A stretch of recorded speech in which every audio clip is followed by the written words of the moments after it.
اللهم اهدنا الصراط المستقيم صراط الذين أنعمت عليهم غير المغضوب عليهم ولا الضالين.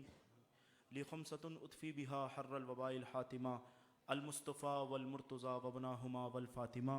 يا مجيب يا مجيب يا مجيب إن الله وملائكته يصلون على النبي يا أيها الذين آمنوا صلوا عليه وسلموا تسليما.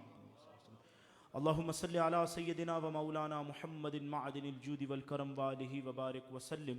مصطفیٰ جان رحمت پہ لاکھوں سلام، شمع بزم ہدایت پہ لاکھوں سلام. جس سہانی گھڑی چمکا طیبہ کا چاند، اس دل افروز ساعت پہ لاکھوں سلام. جس طرف اٹھ گئی دم میں دم آ گیا، اس نگاہ عنایت پہ لاکھوں سلام. دور و نزدیک کے سننے والے وہ کان لالے کرامت پہ لاکھوں سلام. تاجدار حرم شہنشاہ ارم نو بہار شفاعت پہ لاکھوں سلام. کس کو دیکھا یہ موسیٰ سے پوچھے کوئی، آنکھ والے کی ہمت پہ لاکھوں سلام. طیبہ طاہرہ عابدہ زاہدہ یعنی خاتون جنت پہ لاکھوں سلام. وہ 10 جن کو جنت کا مژدہ ملا، اس ساری جماعت پہ لاکھوں سلام. ہے حسن و حسین عظمت پنجتن، ان کی روح امامت پہ لاکھوں سلام. ان کے آگے وہ حمزہ کی جابازیاں، شیر غران سطوت پہ لاکھوں سلام. غوث اعظم امام متقی والنقا، جلوے شان قدرت پہ لاکھوں سلام. جن کا منبر بنی گردن اولیاء، اس قدم کی کرامت پہ لاکھوں سلام. خواجہ خواجگاں قبلہ عاشقہ، ان کی شان ولایت پہ لاکھوں سلام. غوث اعظم کی جاں راحت عاشقہ، اس سخی کی سخاوت پہ لاکھوں سلام. تجھ کو حاصل ہوئی ہے سخی کی گلی، اے گدا تیری قسمت پہ لاکھوں سلام. ہیں انہی کے گدا سب انبیاء اولیاء، بہر جود و سخاوت پہ لاکھوں سلام. ہم محشر میں جب ان کی آمد ہو اور بھیجے سب ان کی شوکت پہ لاکھوں سلام. مجھ سے خدمت کے قدسی کہیں ہاں رضا، مصطفیٰ جان رحمت پہ لاکھوں سلام. شمع بزم ہدایت پہ لاکھوں سلام. صدق اللہ العظیم و صدق رسولہ النبی الکریم الامین.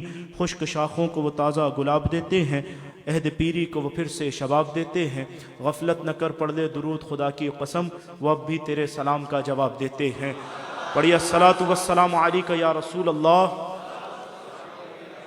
الصلاۃ والسلام علیک یا نور اللہ، الصلاۃ والسلام علیک یا نبی اللہ، الصلاۃ والسلام علیک یا حبیب اللہ، الصلاۃ والسلام علیک یا محمد الرسول اللہ صلی اللہ علیہ وسلم.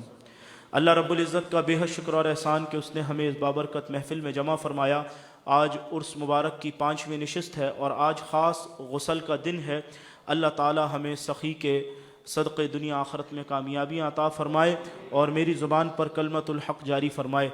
آپ جانتے ہیں کہ پچھلے سال بھی میں نے علماء کی کثیر تعداد تھی، تو اللہ کا شکر ہے.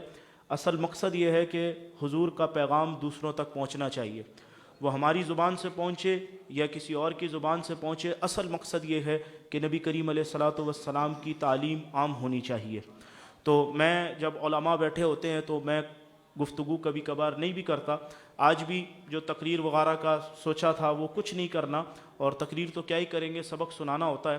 لیکن ایک خاص پیغام، کیونکہ الحمدللہ میرا تعلق دربار عالیہ سیدنا سخی عبد الوہاب شاہ جیلانی رضی اللہ تعالی عنہ سے ہے. تو اس وقت جو ملک کے اندر اور دنیا کے اندر ماحول چل رہا ہے، اس کے حوالے سے ایک خاص پیغام تھا جو آپ لوگوں تک پہنچانا ضروری تھا.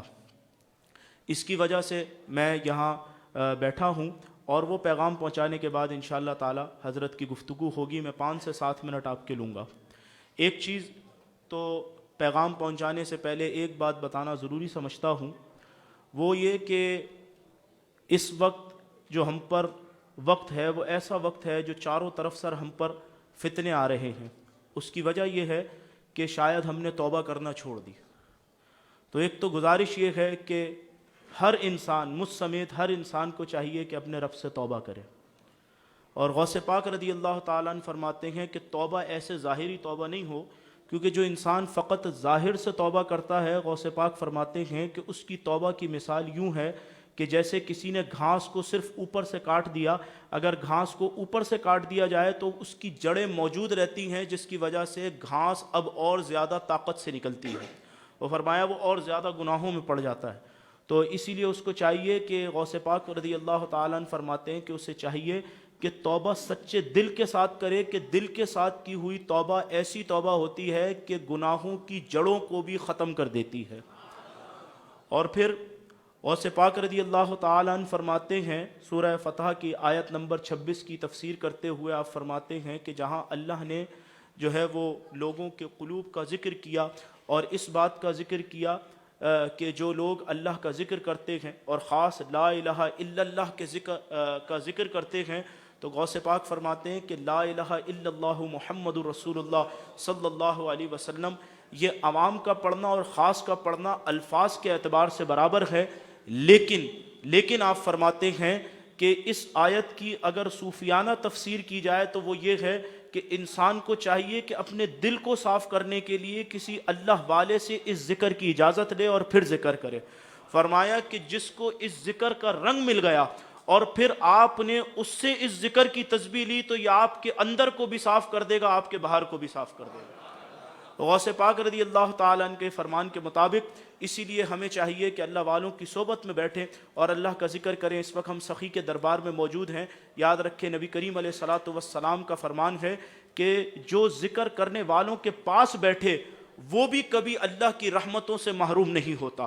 آج لوگ مزارات پر آتے ہیں اس لیے کہ ان صاحب مزار نے ہمیشہ اللہ کا ذکر کیا، اللہ کو راضی کیا، اب اللہ کی ان پر ایسی رحمتوں کا نزول ہوتا ہے جو ان کے قریب بیٹھتا ہے وہ بھی اللہ کی رحمتوں میں آ جاتا ہے۔ اسی لیے ہمیں چاہیے کہ اللہ کا ذکر کریں۔ میں نے جو خاص پیغام دینا ہے وہ یہ کہ اس وقت علماء موجود ہیں اور یہ پیغام میں علماء کی موجودگی میں ہی دینا چاہتا تھا، اور وہ کیا ہے کہ اللہ کے فضل سے ہم اہل سنت ہیں اور ہمارا تعلق ہم مسلک اعلیٰ حضرت سے تعلق رکھنے والے لوگ ہیں۔ اور مسلک اعلیٰ حضرت کیوں کہا جاتا ہے؟ اس لیے کہ امام احمد رضا خان فاضل بریلوی رضی اللہ تعالیٰ عنہ وہ ہستی ہیں کہ جنہوں نے قرآن و حدیث کی روشنی میں اور صحابہ سے لے کر آج تک جو اہل سنت کا عقیدہ تھا اس کو واضح کر کر بیان کیا۔ اسی لیے جو قرآن و حدیث کی روشنی میں جو عقائد ہیں، جو صحابہ سے لے کر آج تک مسلمانوں کا عقیدہ ہے، اس عقیدے کی حفاظت امام احمد رضا خان فاضل بریلوی نے کی۔ اسی لیے اب جو اہل سنت سے تعلق رکھنے والا ہے اسے مسلک اعلیٰ حضرت والا کہا جاتا۔ اور اسی لیے اہل سنت کا یہ عقیدہ ہے کہ اللہ کے سوا کوئی معبود نہیں ہے، وہ واحد معبود ہے، اس کے علاوہ کوئی خدا نہیں، اور اللہ رب العزت ہی کی ذات وہ ذات ہے جو عبادت کے لائق ہے، اس کے علاوہ کسی کی عبادت جائز نہیں۔ اللہ کے سوا کسی کو سجدہ کرنا جائز نہیں، اور اگر عبادت کا سوچ کر کہیں سجدہ کرے گا تو مشرک ہو جائے گا، کافر ہو جائے گا، اور تعظیم کی نیت سے کرے گا تو یہ بھی حرام کام ہے۔ اور پھر تیسری بات یہ کہ واجب الوجود ہمیشہ سے ہے اور ہمیشہ رہنے والی ذات، یعنی جو ہمیشہ سے ہے اور ہمیشہ رہنے والی ذات ہے وہ صرف اللہ کی ہے۔ اگر کوئی مولا کائنات شیر خدا باب العلم حضرت امام علی کرم اللہ وجہہ کے لیے یہ عقیدہ رکھے تو یہ عقیدہ تو نبی کریم علیہ الصلوۃ والسلام کے لیے بھی نہیں رکھا جا سکتا۔ کیوں؟ کیونکہ جو ہمیشہ سے ہے وہ ذات فقط اللہ کی ذات ہے۔ دوسری بات، اہل سنت کا عقیدہ یہ ہے کہ تمام انبیاء کی عزت کرنا، ان کی تعظیم کرنا، ان سے محبت کرنا اور انہیں اللہ کا محبوب سمجھنا یہ ایمان کے لیے ضروری ہے، تمام انبیاء سے۔ اور تمام انبیاء میں سب سے افضل اور اعلیٰ ہمارے نبی جناب محمد مصطفیٰ صلی اللہ علیہ وسلم کو ماننا، اور اس بات کو ماننا کہ ہمارے نبی آخری نبی ہیں، ان کے بعد کوئی نبی نہیں آ سکتا، یہ ختم نبوت کا عقیدہ رکھنا ہر مسلمان پر فرض اور لازم ہے۔ اس کے بغیر ایمان جو ہے اس سے انسان خالی رہتا ہے۔ تیسری چیز کہ معصوم صرف انبیاء کی ذات ہے یا فرشتوں کی ذات ہے؟ انبیاء اور ملائکہ کے علاوہ کسی کو بھی معصوم سمجھنا یہ اہل سنت سے خارج کرنے والا عقیدہ ہے۔ وہ اہل سنت ہو ہی نہیں سکتا جو یہ عقیدہ رکھے کہ انبیاء کے اور فرشتوں کے علاوہ کوئی معصوم ہے۔ چوتھی بات، تمام صحابہ رضی اللہ تعالی عنہم اور اہل بیت رضی اللہ تعالی عنہم، ان سب کی عزت کرنا، ان کا ادب کرنا، ان سے محبت کرنا، ان کو اپنا رہنما سمجھنا، ان کو اپنا قائد سمجھنا، یہ ہر سنی مسلمان کے لیے فرض ہے، لازم ہے۔ اور تمام صحابہ میں سب سے افضل حضرت ابو بکر صدیق رضی اللہ تعالی عنہ کو ماننا، یہ بھی تمام سنیوں کے لیے لازم ہے۔ سنی وہی ہے جو خلیفہ بلا فصل حضرت ابو بکر صدیق رضی اللہ تعالی عنہ کو مانتا، اور جو خلافت کی ترتیب ہے وہی فضیلت کی بھی ترتیب ہے، کیونکہ غوث اعظم رضی اللہ تعالیٰ عنہ فرماتے ہیں کہ تمام نبیوں کے بعد جو سب سے افضل جماعت ہے وہ صحابہ کی جماعت ہے، اور تمام صحابہ میں سب سے افضل وہ 313 ہیں جنہوں نے بدر میں شرکت کی، اور فرمایا ان 313 میں سب سے افضل وہ 40 ہیں جو حضرت عمر تک مسلمان ہوئے، اور فرمایا ان 40 میں سب سے افضل وہ 10 ہیں جنہیں عشرہ مبشرہ کہا جاتا، اور فرمایا ان 10 میں سب سے افضل جناب ابو بکر صدیق ہیں، فرمایا پھر حضرت عمر ہیں، پھر حضرت عثمان ہیں، پھر مولا کائنات شیر خدا باب العلم حیدر کرار حضرت علی رضی اللہ تعالیٰ عنہ۔ اور اس کے علاوہ حضور نبی کریم علیہ الصلوۃ والسلام کی ازواج، حضور کے والدین، حضور کی اولاد، حضور کے تمام اصحاب، ان سب کی عزت کرنا، ان سے محبت کرنا ہر مسلمان پر فرض اور لازم ہے۔ اور چاہے حضرت طیبہ طاہرہ حضرت عائشہ صدیقہ رضی اللہ تعالی عنہا کی ذات ہو، یا حضرت خدیجہ الکبریٰ رضی اللہ تعالی عنہا کی ذات ہو، یا طیبہ طاہرہ عابدہ زاہدہ حضرت فاطمہ الزہرا رضی اللہ تعالی عنہا کی ذات ہو، ان میں سے کسی کے لیے بھی کوئی بھی ہلکا الفاظ استعمال کرنا یہ اہل سنت کا مزاج ہو ہی نہیں سکتا، اور ان میں سے کسی کی بھی بے ادبی کرنے والا اہل سنت سے خارج ہے۔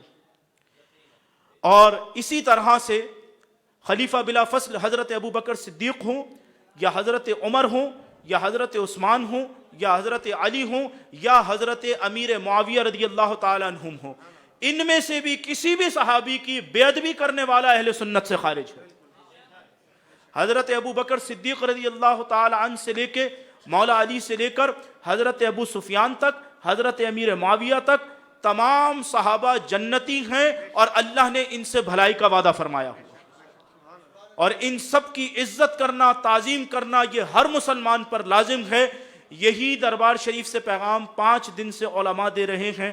آج یہ کچھ عقیدے جو اہل سنت کے عقائد ہیں یہ میں نے آپ کے سامنے بیان کیے، یہ صرف اس لیے کہ لوگوں کے دلوں میں جو شبہات پیدا کیے جا رہے ہیں کہ شاید صاحب مزار جو لوگ ہیں ان کے عقائد کچھ اور ہیں، ایسا ہو ہی نہیں سکتا کہ ان کا عقیدہ کچھ اور ہو۔ صاحب مزار، اور چاہے سلسلہ چشتیہ سے تعلق رکھتے ہوں، قادریہ سے رکھتے ہوں، سہروردیہ سے، نقشبندیہ سے، یا کسی بھی سلسلے سے تعلق رکھتے ہوں، ان کا عقیدہ وہی ہے جو قرآن و حدیث کی روشنی میں ہے، اور جو امام احمد رضا خان فاضل بریلوی رضی اللہ تعالیٰ عنہ نے بیان کیا۔ حضور کے سچے غلام وہ ہیں جو حضور کی ہر نسبت کا ادب کرتے ہیں۔ یہ کچھ عقائد میں نے مختصر سے آپ کے سامنے بیان کیے۔ اس کے علاوہ میں ہمیشہ قبلہ ہمارے جو دربار شریف کے احباب ہیں، والد صاحب کے مریدین ہیں، یا جو ہمارے احباب ہیں، میں ان سے ہمیشہ یہ بات کہتا ہوں جب وہ مرید ہونے آتے ہیں کہ ایک چیز کو اپنے پر لازم کریں، اور یہ آپ کے لیے لازم ہے، اور وہ یہ کہ آپ سب بیعت ہونے کے بعد بھار شریعت کا پہلا حصہ جس میں عقیدہ لکھا گیا اسے لازمی پڑھیں۔ یہ بالکل، یہ میں بیعت کرتے ہوئے لوگوں کہتا ہوں، اس لیے جب والد صاحب بیعت کرتے ہیں تو میں ان کو کہتا ہوں کہ آپ نے یہ لازمی کرنا ہے، نہیں تو اس کے علاوہ علامہ سید شاہ تراب الحق صاحب رحمۃ اللہ تعالیٰ علیہ نے عقائد کے حوالے سے پورا رسالہ لکھا ہے۔ اس رسالے کو کم سے کم مسلمان کو یہ تو پتا ہو نا میرا عقیدہ کیا ہے، مسلمان کو یہی نہیں پتا میرا عقیدہ کیا ہے، وہ کم سے کم اتنا ضرور کریں، اگر خود نہیں پڑھ سکتے تو پھر مسجد میں امام صاحب کے پاس جائیں اور کہیں کہ مجھے یہ عقیدے پڑھائیں، تو یہ کم سے کم اتنا ضرور کریں۔ آج جو لوگ ادھر ادھر ہو جاتے ہیں، بہک جاتے ہیں، اس کی وجہ یہی ہے کہ وہ عقیدہ نہیں پڑھتے۔ عقیدہ پڑھنا چاہیے۔ اللہ تعالی ہم سب کو عمل صالح کی توفیق عطا فرمائے، اور یہ کہ جتنی تقریریں آج تک درگاہ شریف پر ہوئیں، اور بلکہ حضرت ابو بکر صدیق سے رضی اللہ تعالیٰ عنہ، خلفائے راشدین، مولا علی سے لے کر آج تک علماء نے جتنی تقاریر کی، جتنی تحریرات لکھی، جتنے بھی انہوں نے پیغامات دیے، بیانات دیے، ان سب کا جز ان سب تعلیمات کو اعلیٰ حضرت نے اپنے اس شعر میں جمع کر لیا، اور وہ کیا ہے کہ انہیں جانا انہیں مانا، نہ رکھا غیر سے کام، للہ الحمد میں دنیا سے مسلمان گیا۔ اللہ اکبر، یا رسول اللہ، زندہ باد زندہ باد، لبیک لبیک یا رسول اللہ، لبیک لبیک یا رسول اللہ صلی اللہ تعالی وسلم، جنتی جنتی حق جاریہ،